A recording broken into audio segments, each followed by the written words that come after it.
to the second part of basic accounts. Now, Akbar started business with rupees 3 lakh. This would be the normal first transaction. Here, one concept is very much used, which is called as separate entity concept. What do you mean by separate entity concept? Business is considered separate, owner is considered separate. Here, who is giving money to business? Akbar is giving money to business. So, we create a separate or artificial existence called as Akbar and Co, and which is controlled by the person Akbar. So Akbar will give money to business. His personal transactions will be kept separate. Only his business transactions will be maintained under this separate books, so which are named as Akbar and Co. So for this Akbar and Co, who is giving money? Akbar is giving money. Who is the owner? So he is giving how much? 3 lakh rupees. So this transaction I'll be taking in the later cases, but time being I'll go for simple transactions. So what are those simple transactions? The simple transactions I consider the purchase transaction and the sales transaction and expense transaction. So take down this second transaction, purchase transaction. Here what is happening? Business is having the money, that is 3 lakh rupees. Out of this 3 lakh rupees, now business is going to purchase something for rupees how much? 5,000. The business is using the 3 lakhs to purchase goods worth rupees 5,000. As I told you, this is a transaction. Why this is a transaction? There is an exchange of money here. Money is going and goods are coming to the business. What is the name of the business? Akbar and Co. So in the business, the moment you have given this, we have been given the amount, we have to think.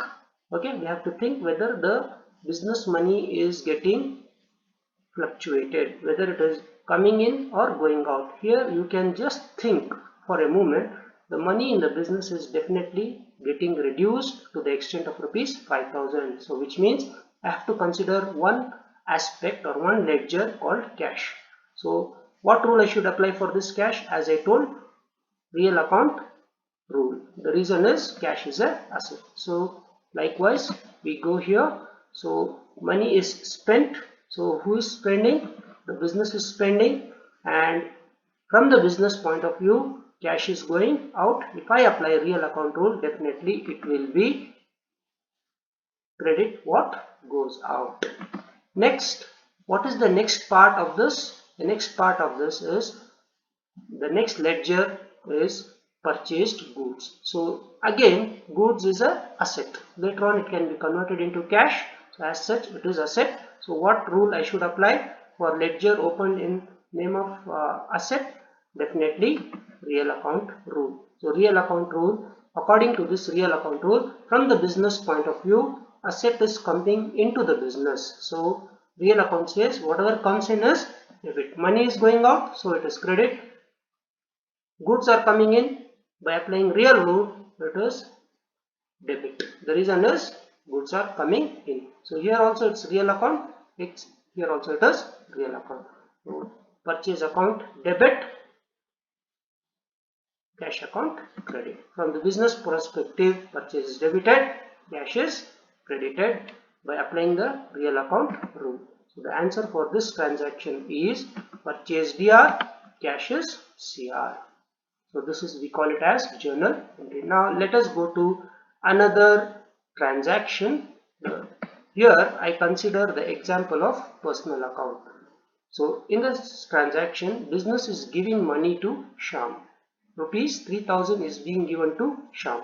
As I said, the moment money is given, I should consider cash account and think whether there is an increase or decrease in cash. If there is no increase or decrease in cash of business, then I don't have to consider cash account. But here if you think there is a decrease in cash to the tune of rupees 3,000, where in Akbar and Co. As such I consider cash. So cash account here is getting debited or credited. Again, cash account comes under the rule of real account rule, and cash is definitely going out. As such I will be writing credit what goes out. So one aspect I have found out, that is cash ledger has to be credited. So what is the other aspect? The other aspect definitely is Sham. So what do I do with Sham? Sham comes under personal account. So what is the rule of the personal account? Debit the receiver, credit the giver. So from business point of view, money has gone out. In the business, from the business point of view, what is Sham? So never consider from Sham's angle. You consider from business angle because you are entering these transactions in the ledger books of Akbar and Co, not in the book of Sham and Co. So Sham is governed by personal account rule. The personal account rule says debit the receiver, credit the giver. So from business perspective, what is Sham? Definitely if you think Sham is receiving. What is he receiving? He is receiving money. So according to business angle, from the business point of view, Sham is debited. The reason is personal account rule says debit the receiver. So here Sham is, what is Sham to business? Receiver. So I will debit Sham account and credit cash account. So the journal entry for this is Sham account debit, cash account credit. So next we'll go to the next transaction, next example, nominal account example, where we have paid salary rupees 1000. Now salary is an expense. Next 1000 is a cash. From that time we are saying we should think cash is affected or not. Yes, very much cash is affected. The reason is 1000 rupees is getting reduced from business, so cash is going out. It comes under real account. So as such, cash account is credited because money is going out. So what is the other aspect? The other aspect is there is no person here nor no asset here. So what is remaining? Salary, and it is called as expense. What is the difference between expense and asset?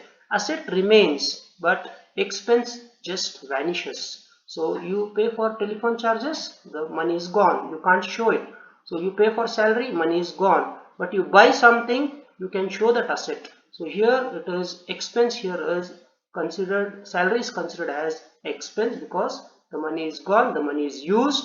Okay, so any other expense, rent, telephone charges, electricity bill, insurance, all will be governed by nominal account rule. So the nominal account rule says, according to your textbooks, debit all expenses, credit all income. Definitely here from business point of view, salary is expense and it has to be debited by applying nominal account rule. The answer for this journal entry for transaction is salary debit, cash credit. One important thing, from that time I was just telling debit and credit, but in your notes you will have here 2. Okay, from now on we will consider 2. Okay, so to understand I wrote credit, but usually in theory we write 2 here. So as you practice, we can even write CR here as well as 2 here, nothing to worry. We will now see how to post these entries. Okay, so 3 entries I considered. What are those 3 entries? First one was purchased goods, that was purchase DR and cash CR. Then gave money to Sham, so that is Sham DR and cash CR. The third one was spent money for salary, salary DR, cash CR. Now these 3 transactions we will try to now put it in the ledgers. I will take the first transaction, purchase and cash. So we need to open 2 ledgers. So how do you open the ledgers? We have to draw left side and right side, left side and right side. So here it is telling debit, it means you should make entry on left side. Here it is telling credit, that I make an entry on right side. So this is the intention of accounting. So purchase account, make entry on the left side, cash account, make entry on the right side. Starting left side to is compulsory, starting right side by is compulsory. Okay, what is the solution for this? So purchase DR, cash CR. DR is left, CR is right. DR is 5000, CR is 5000. So you saw here I wrote 5000 DR here because it is on the left side on the purchase account. CR here right side, which account? Cash account. So I wrote on the CR side. This is how we post. So journal entries helps us to post. Now as I said, writing to is compulsory. Here other than purchase, in this transaction what is remaining? Cash is remaining, so I write cash. Okay, the reason why I have written on the left side is from the first line, it is telling DR. How did we decide it? By applying the rules in the previous talk. Yeah, now here I should have written by, I forgot to write. So here it is by, then already we had written 5000 on the credit side. The reason was By applying rule, it came on right side, so I wrote 5000 on the right side.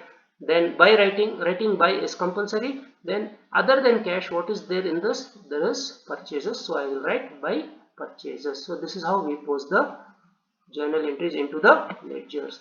Now you'll see the other posting, that was give money to Sham.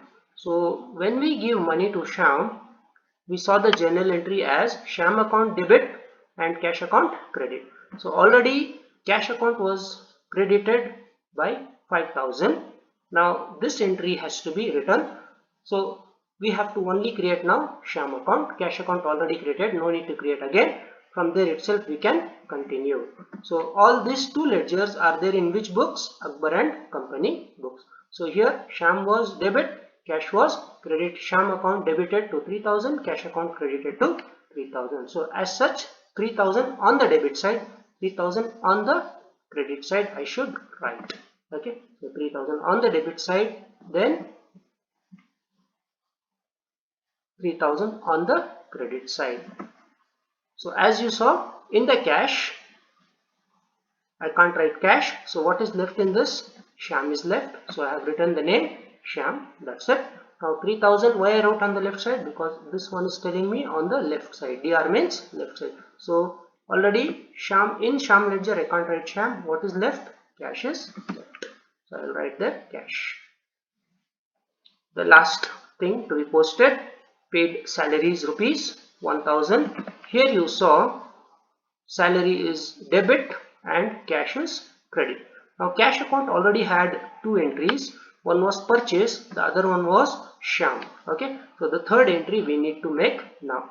There is a shortcut you can see here. Whenever money is going out, the entry is made in the cash ledger on the credit side. Okay, this is the inference we have to make. Yes, 5000, 3000. Then I need to prepare salary ledger. As such, where should I write this 1000? Here or here? Yes, it is on the debit side because this is telling DR. So 1000 should I write here. So where should I write the other 1000? The other 1000, definitely cash is CR. On this side I should write 1000. Okay, so yes. What should I write here after writing 1000? In salary, I can't write salary. What is remaining? Cash is remaining. So I wrote cash. Same thing. In the cash, on the credit side, 1000 I will write. But I can't write cash in cash. So what is remaining? Salary is remaining. Okay. So that's the journal entry. That's the posting. We'll continue the shortcuts in next video. Thanks for listening.